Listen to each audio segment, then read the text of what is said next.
Hello everyone, I hope you're all keeping well, healthy and happy. So a few of you have been asking me to compile a reading list for yourselves. One which has been enormously useful for myself and which I think you would find enormously useful as well, because we're living in a time of great confusion and ignorance. And what is happening is that civilization itself is collapsing in decay as a result of this mass ignorance, as a result of people having chosen to be willfully ignorant. And the only way to dispel that ignorance is through the acquisition of knowledge. One of the things that I find particularly distressing is that people are shunning knowledge at the moment. There is this strain of anti-intellectualism in true terms, which has branched off partly from postmodernist philosophy and partly from the communist Marxist underlying ideology, which has hijacked the institutions, right? Every educational institution today has become an ideological indoctrination center. They're driven by ideology rather than a wish and a will to truly educate people. And that is a very, very sad thing indeed. And more people are beginning to notice this. But they don't understand the core reasons why this is happening. As I say, part of it comes from postmodern thought. And part of it comes from the various societies, if you will, that were set up. That were working towards a greater agenda. Now, I've spoken about the Frankfurt School, members of which included Antonio Gramsci, Herbert Marcuse, and of course Adorno, right? And these people have completely and utterly invaded the institutions, and they started setting the agenda in the institutions through the long march through the institutions, right? And they also created these various occult societies, like the Fabian Society and the Club of Rome. Now, whether you believe in the occult or not is irrelevant. The fact of the matter is that these people adhered to an agenda, and it is a fact, by the way, and I'm going to show you some of the books on this as well, which are part of my recommended reading list.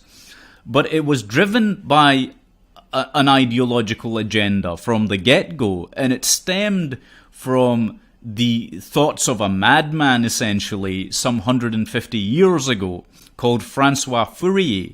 Now, I've spoken about him in the video that I made about this occultocracy that we're currently living in which democracy is no longer relevant. You're actually living under an occultocracy, which a lot of people don't understand at all. But you have to look into the works of these people and what they were saying and the basic tenets of their, let's loosely call it a philosophy. It's actually far more insidious than that. It's a doctrine that was espoused, and it's a doctrine which involves creating this utopian society in which the undesirables are eliminated from that society. Okay, now how many times have we seen that happen? How many times have we heard it all before? People still don't understand that this is in play at the moment, right? There's new faces, there's new puppets in the arena, but really the puppet masters are all just the same. Okay? But let's get into the reading list that I was talking about, which hopefully will help some people to get to grips with what is currently going on, this present day paradigm. So the first book I'm going to recommend is called Postmodernism by Stephen Hicks. Now, this version's an audio copy which I got, but you can buy this in hard copy format as well. You will have to track it down. I don't believe it's in print any longer, but you should be able to find it nonetheless. There's copies available online. If you want a PDF format copy, if you message me on that, I will send you it. This is the work that basically explains postmodernist thought and where it comes from. And Stephen Hicks does a brilliant job on this. He's a PhD. He has a PhD in the matter, so he understands exactly what he's talking about. The other book I would recommend to people out there as well is this book here called Maps of Meaning by Jordan B. Peterson. Right, now this is a copy that Professor Peterson sent me some months ago. It's a signed copy from him. So thank you very much for that, Dr. Peterson. It has been immensely informative in terms of the mythological arcs that exist in human civilization and the role they've played in our evolution, as well as understanding the neuropsychological aspects in the way that we interact with the world at large. So enormously useful on that front. The third book I'd recommend is Carl Jung's Psychology and Alchemy. Okay, this is a book that will, I wouldn't recommend it to everyone, but only to those people who are familiar with Carl Jung's work already. And he explains the archetypes that are involved in human thinking, if you will, oftentimes unconscious or subconscious thinking, and the collective unconscious as well in the role that it plays. There are distinct biological factors involved in many of the thought forms that manifest themselves in human beings. And Jung looked at this very deeply, and he found that there were cases in which those forms of thought, which were fundamentally nihilistic in his time, in Germany, in 1930s, 1940s Germany, became murderous. So he was looking at the collective and why the collective became possessed ideologically, and why it became driven to commit acts of evil and murder, right? So again, enormously useful work. Also by Carl Jung is Archetypes and the Collective Unconscious. This is absolutely a must-read for anyone who wishes to understand, again, the role that our psychology plays in the world at large and our mythologies play in the world at large as well. I would also recommend The Sword and the Shield. Okay, now this is a book that basically details the relevant parts from the Metrokin archive that I spoke about in the very first video that I put up. Okay, it's written by Christopher, Andrew, and Vasily Metrokin himself. It was compiled by them, and is an absolutely indispensable work on Soviet espionage, the role that the Soviet state played in the infiltration of Western countries, various countries in the West, and how even today we are still seeing the effects of all of that, the subversion that took place, the psychological warfare that was waged on the West. Another book I would strongly recommend is New Lies for Old by Anatoly Golitsyn. Okay? These two books, by the way, the Metrokin Archive book and New Lies for Old, were written by ex-KGB officers who understood what they were talking about. They had defected to the West because they could no longer morally put up with what was going on.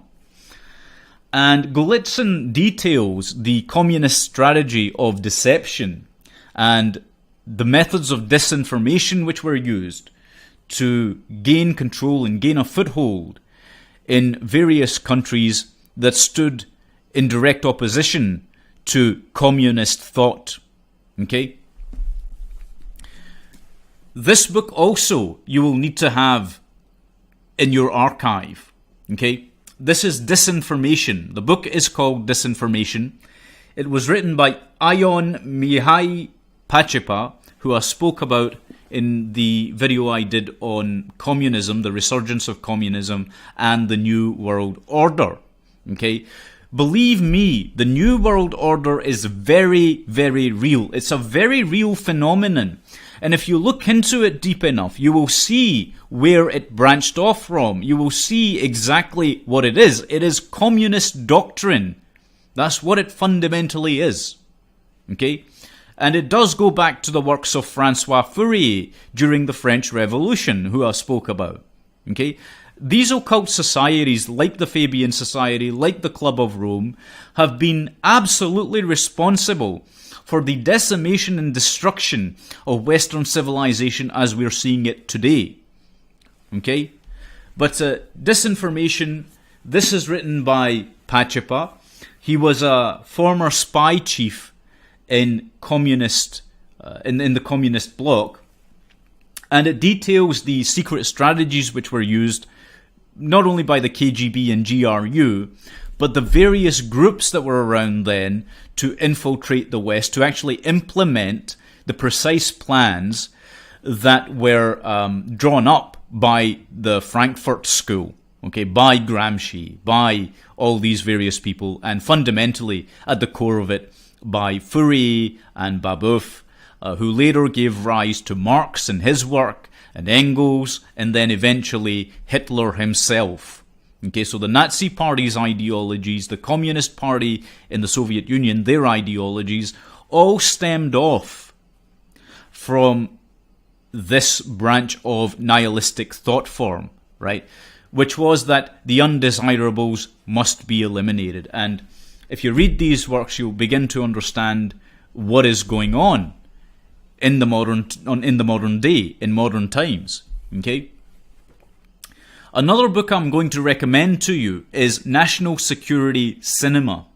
This was written by Matthew Alford and Tom Secker, and it details how the military-industrial complex has a vast say and a great deal of sway in Hollywood in terms of the movies that are made.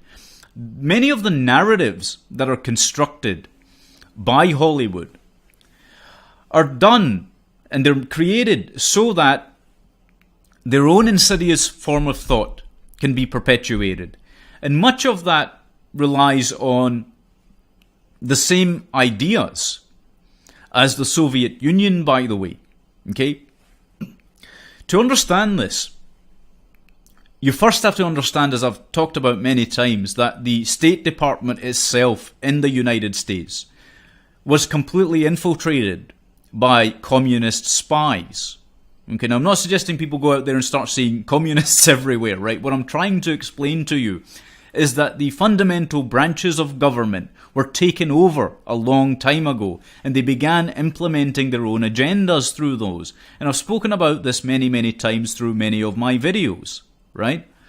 But that's another book I would recommend in terms of the great role that the military-industrial complex, if you like to call it the deep state, you can, the role that the deep state plays in creating their own type of propaganda, which in turn serves the same agenda as the powers that existed in the former Soviet Union. Okay? Apart from all of that, I would also recommend people buy this book. Okay? This is Persuasion. The book's called Persuasion, and it's written by Robert Cialdini. Okay? Why do you need to read this book? Well, because it explains the fundamentals of how people can be psychologically manipulated, whether it's by corporations, whether it's by governments, whether it's by just about anyone else with an agenda, pretty much. Okay? It does outline how one would go about manipulating people as well, so there is an ethical consideration in terms of recommending this book. But it's still nonetheless very useful to those people that wish to ward off the influence or the undue influence and persuasion tactics which are used by the powers that should not be. So I'm still going to recommend that book, that people read that. Another book I would recommend that people read, although I don't have it with me in this room, I've just noticed, I think it's still in the library. Another book I'd recommend is Dennis L. Cuddy's Road to Socialism, The Road to Socialism and the New World Order. Let me repeat that. It is Dennis L. Cuddy. That's spelled C-U-D-D-Y. He wrote this book in order to explain in depth how the American education system became this tool of indoctrination and how it became driven by its ideological underpinnings fundamentally. And he also talks about the failings of the education system. He talks about John Dewey. John Dewey was, in fact, a Fabian socialist himself. And some of these people were responsible for creating the American education system. They're responsible for making it into what it is today. So very important to read that. I would also recommend, on the same subject, John Gatto's work. Okay, Gatto. John Gatto was also enormously well placed and well versed to understand what was going on in the education system. And he wrote a number of books on this same matter, on this same subject. But it's enormously useful to understand what is going on in the current day education system and why it has turned into this behemoth. Why it programs people fundamentally into becoming drones, right? Again, I could say much more about that, and I probably will in future videos, but those are just, again, some of the books I would recommend. One other book on the education system that I would strongly recommend, or one other author rather, is Charlotte Iserbet Thompson. Okay, she's written in parallel with Dennis Cuddy and John Gatto, many books, many articles on this same subject of how the education system was subverted. Okay, how it became this thing which it is.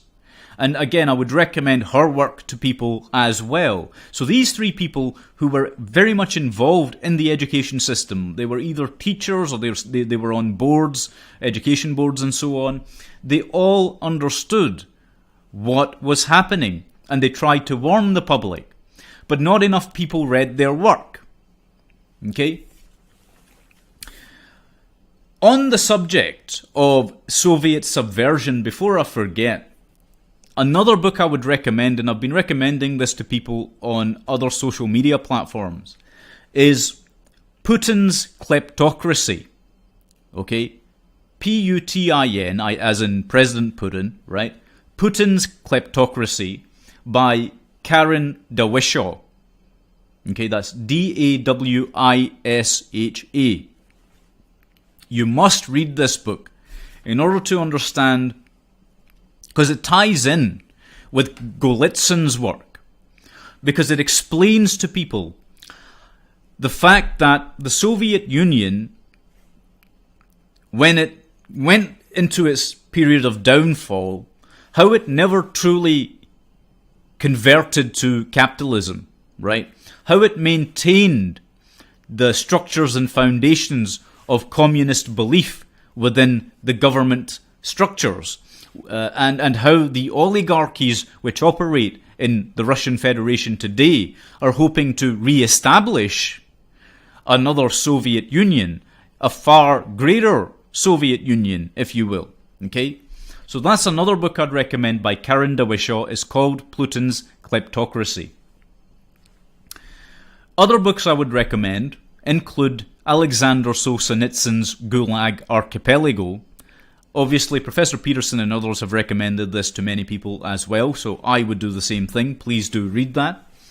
The Gulag Archipelago details the plight and the suffering of the Soviet people in concentration camps, which were set up by the communists, right?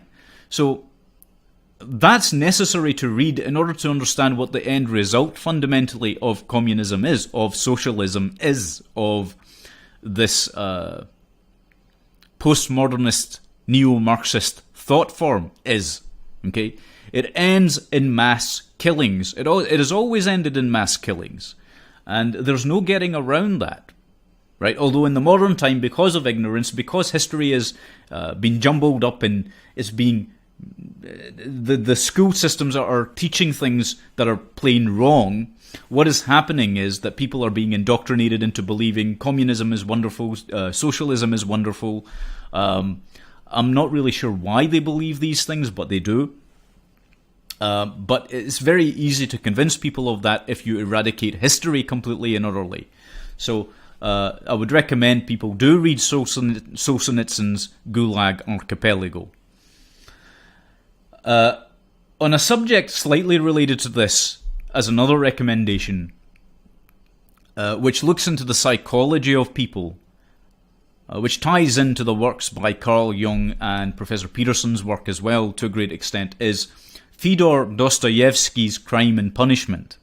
Okay, you have to read this book, if only to understand how human psychology factors into all of this, right?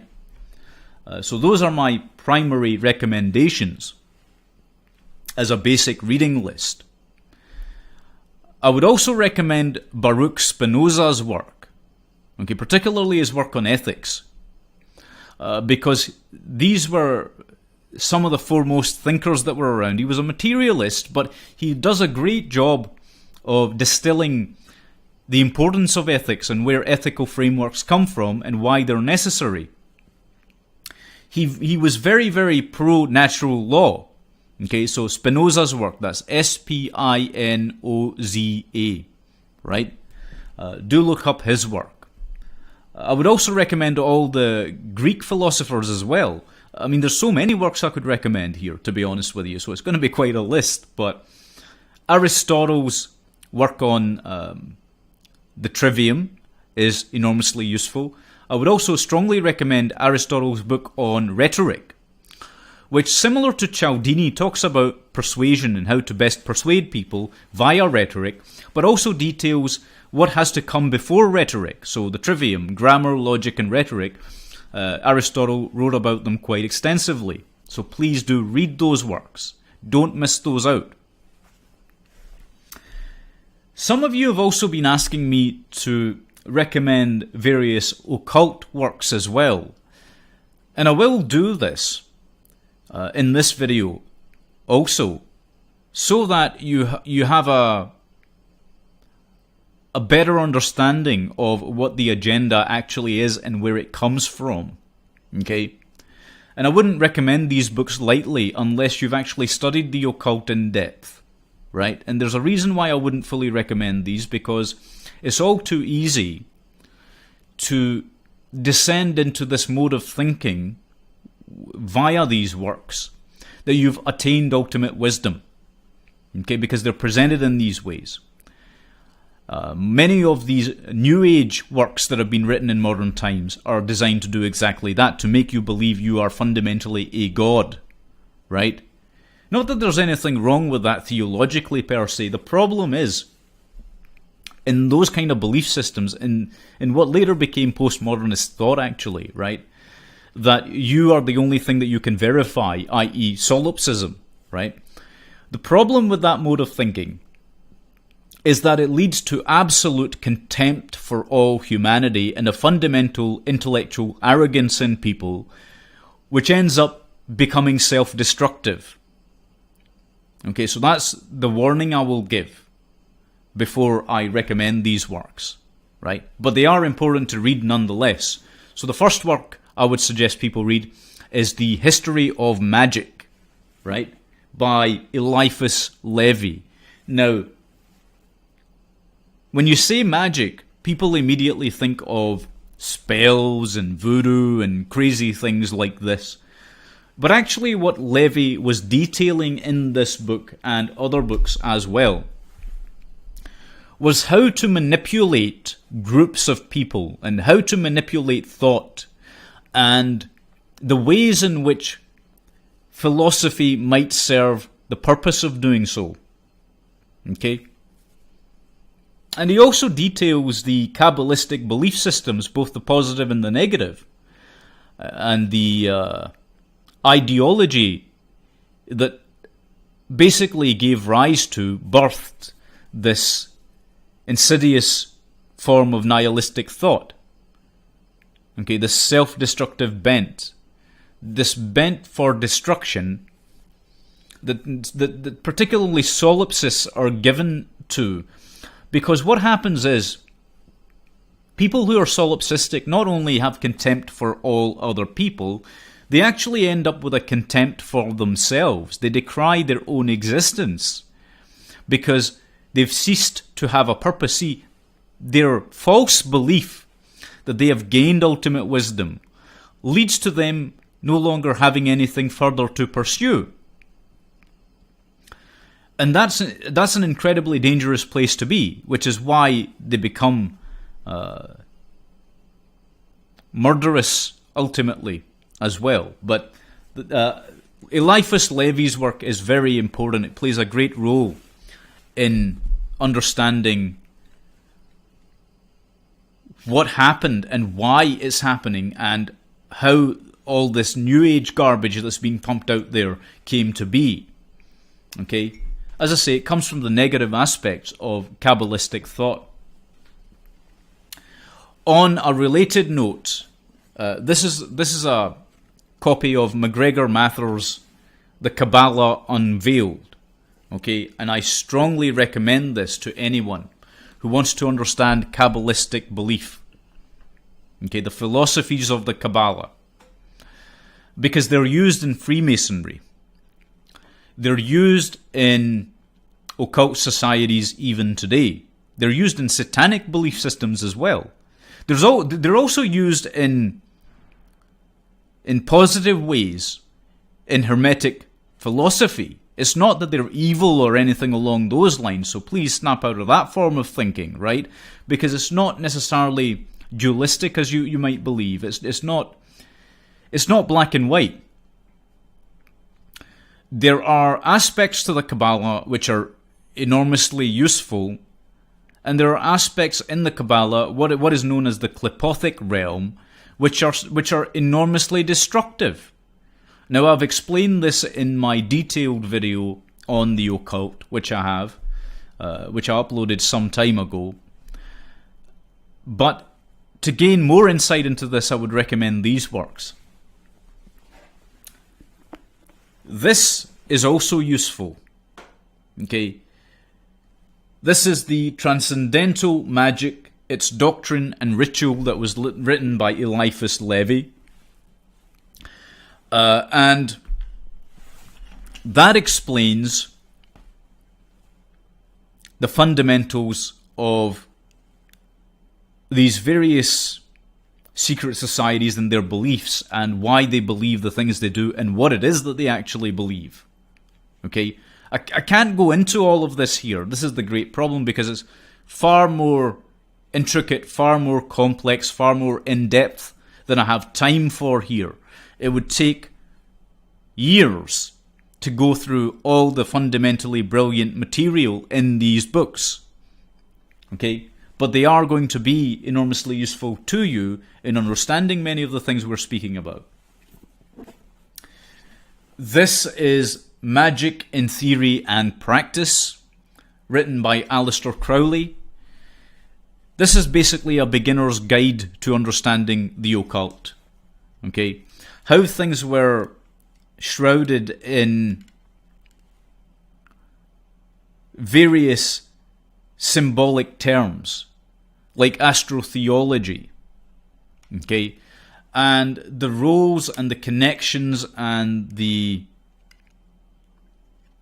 memetics, if you will, right? People talk about meme magic today, right? People talk about memes, memetics, but it started a long time ago, and these were some of the first people that came along and really explained what memetics were and how it works, right? How you can manipulate psychology, okay? How you can manipulate the psychology of people to make them obedient to your will, okay?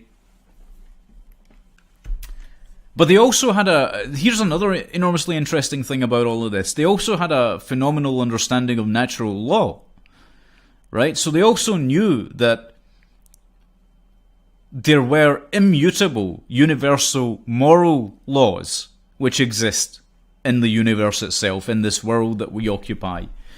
And the fact that they must not be transgressed lightly by people, right? There are actions and there are consequences to those actions. They understood this very, very well, in case you think they didn't, okay? And people today need to understand these things also, because if they don't, they'll just continue down this path of self-destruction. They'll continue until there's nothing left. And this is, again, this has been done to people on purpose, okay? The eradication of the moral core, the eradication of morality and truth. And I'm not talking about morality in a religious sense, Okay? I'm talking about morality in the sense of, if you do something profoundly evil, you will find that it has consequences which are, in turn, quite severe. Right? This notion of karma, okay, it's not entirely inaccurate. The way that the West has adopted this has become an inaccurate kind of way of putting things forward, right? But in real terms, there is a very real aspect to that. If you do great evil, then you'll find that there is a price for it in this life. There is suffering that accompanies that. And it only multiplies exponentially the more that you do that causes harm. Okay? The more harm you cause in your life to others, the more harm will be visited upon you.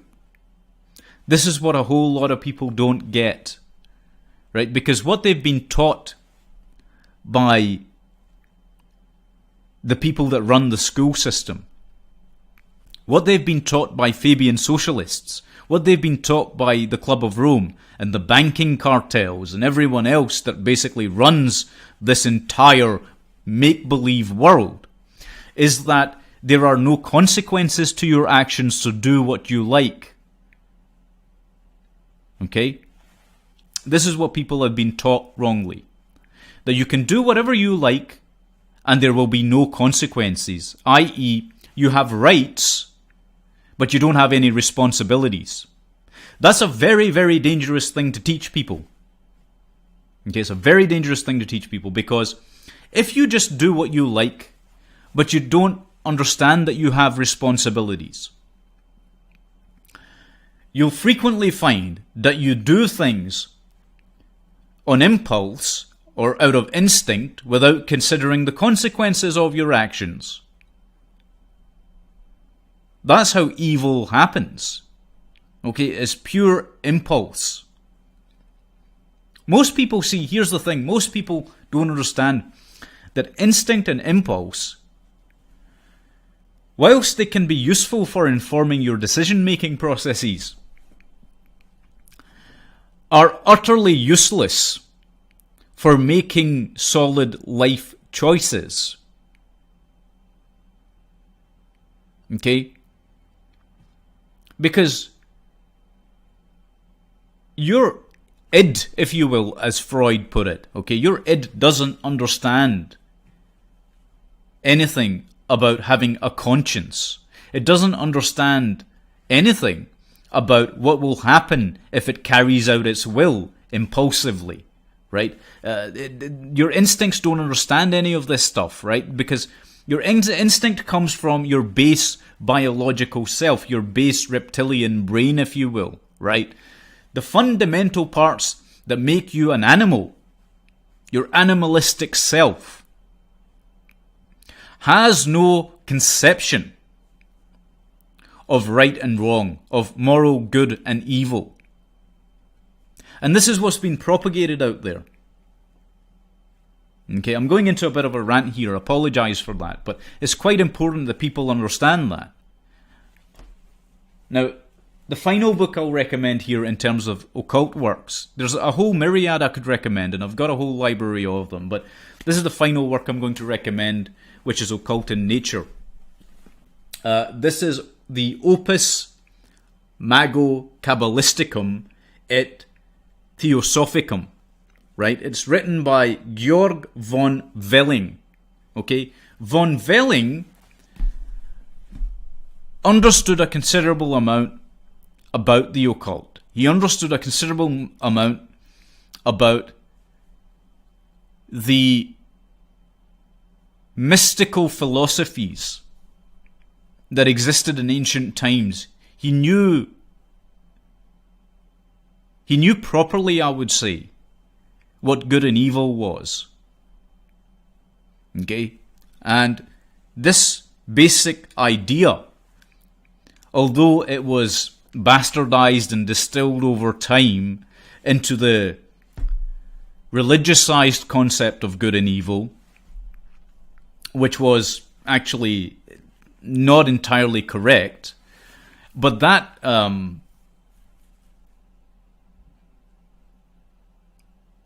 that understanding of good and evil is what prevents people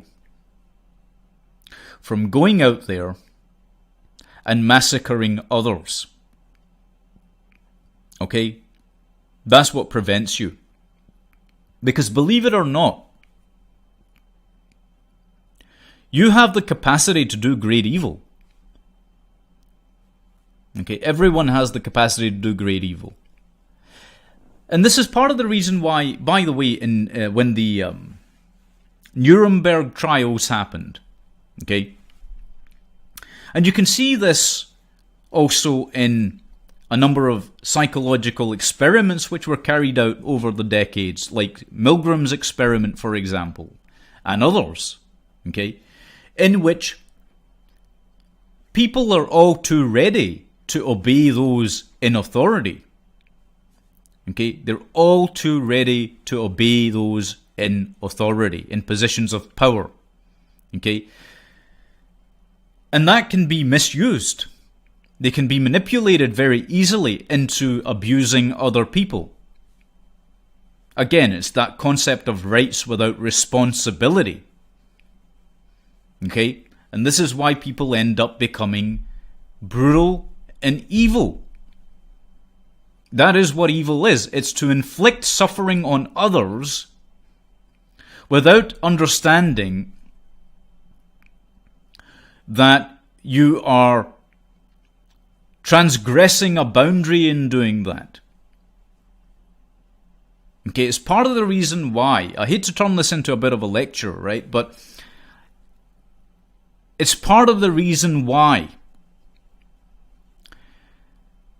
so often through human history people have frequently become evil, or they've done evil things. And if you ask them, you wouldn't think, they don't think that anything they did was evil. Okay, during the Nuremberg trials, the people that were responsible for supporting the totalitarian regime which existed said that they were just following orders. The same thing happened in the communist Soviet Union. Okay, every time totalitarianism or tyranny comes about, people use this excuse that they were merely following orders. And they don't just use it, they believe it. They absolve themselves of their own responsibility because they're told by the totalitarians, you have lots of rights, but you have no responsibilities. Okay? That is what causes most of the things that you're seeing in this world today. That's what keeps perpetuating the cycle of violence, the cycles of evil, the cycles of war, of hatred, of suffering. That's where it's coming from. And until human beings learn that you're not merely just born with inalienable rights without any responsibility, until human beings learn that, they won't better themselves. But if governments are teaching you that you don't have responsibilities to your fellow human beings, my goodness me, it's not going to be a good situation, is it? And why is it that people obey orders so readily? Well, part of it we've talked about, but another part to this is that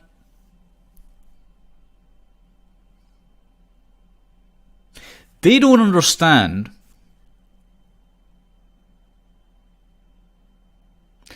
that many of the people who are perceived to have power, to have authority, are lying to them. They're lying to them. Okay, this was something I was thinking about before, just these last couple of days actually. This occurred to me. Where does authority come from? Authority comes from, typically, the perception that someone is an expert in a given field. Okay, someone knows what they're talking about. For example, you expect an electrician to know about electricity, right? Electronics, okay? If you're talking to a chemist, you expect they know about chemistry. If you talk to someone who's a medical professional, you expect them to know about medicine, right? And in most of these cases, people do know their onions. They are experts in their field, which is why you can trust them many a time. But, as Cialdini explains, and as Aristotle oftentimes explains in his works as well, along come people who can masquerade as true authorities, as true experts. They're the ones you have to be enormously careful of. Take a look at politicians, for example. Okay? Politicians pretend to be experts on legal issues, on government policy, on this, on that, on social things, on education. They pretend to be experts in everything. And people readily give them their authority, right? They give them all this power over their own lives. They give government power over their own lives. But how many times have you seen politicians being pulled up for their ignorance? In the UK recently we had this thing with Diane Abbott, who was a member of the Labour Party. She was pulled up on her ignorance many, many times. She couldn't even do basic math. Okay? In the US it's happened many a time as well. Right? Your politicians know nothing, but they pretend to know everything. They're the pretenders, they masquerade. Well, it's the same thing with certain members in the police force, or certain people in the military. They masquerade as experts.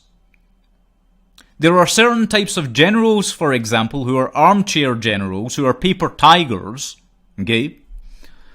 And this is what people call the deep state again, right? They don't fully understand that that term is just meant to obfuscate the real thing that's going on here, which is that these types of generals graduate from West Point, and so everyone assumes that they know what they're talking about. But unless you've been in a war zone, unless you have started a war and then ended a war, and in between had a decent exit strategy, you don't know what the hell you're talking about.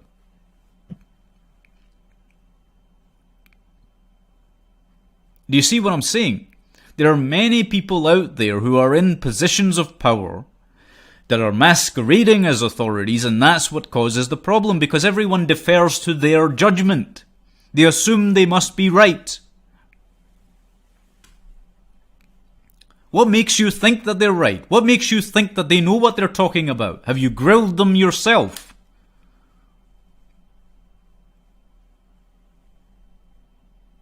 Right? That's my point. That's what's actually happening to a great extent. That people don't know that you're not just born with rights. You're born with responsibilities to your fellow human beings. And the moment you start usurping the power of nature, this is something I'll go into in another video.